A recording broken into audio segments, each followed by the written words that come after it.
Qu'est-ce qui m'inquiète le plus avec la censure présentement?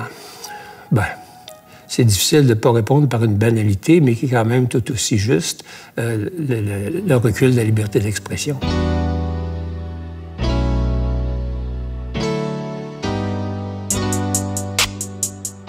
J'ai fait différentes recherches, parfois au gré des circonstances, sur Lionel Groulx, sur Jacques Poulain, qui vient de décéder d'ailleurs. Mais il y a deux axes qui m'ont particulièrement occupé pendant 10 ou 15 ans chacun. Le premier, c'est la censure. On savait que très peu de choses sur la censure littéraire au 19e et 20e siècle. On savait qu'elle avait été importante, mais jusqu'à quel point?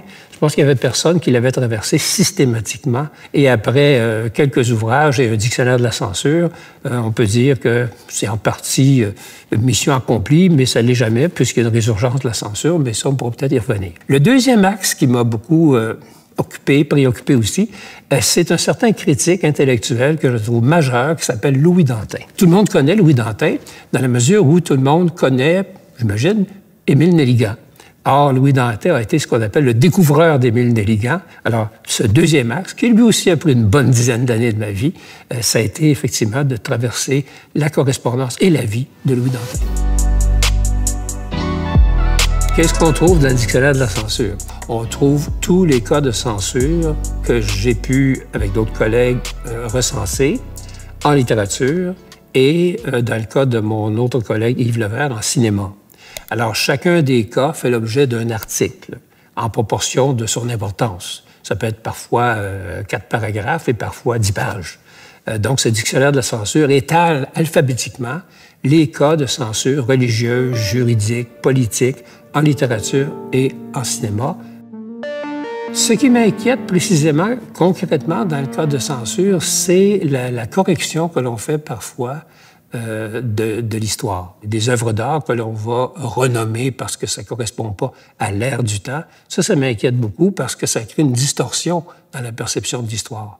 Ce qui m'inquiète aussi, et j'ai écrit un petit livre là-dessus, qui s'intitule « Faut-il encore protéger la fiction ?» c'est le recul ou l'incompréhension du sens de la fiction, qui n'est pas un énoncé de réalité. Or, on la traite souvent comme un énoncé de réalité. On n'a pas à projeter sur la fiction les impératifs de la réalité, ce que l'on a fait d'ailleurs.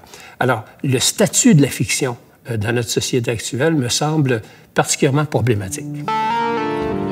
On se demande souvent qu'est-ce que la censure, est-ce qu'on peut la définir?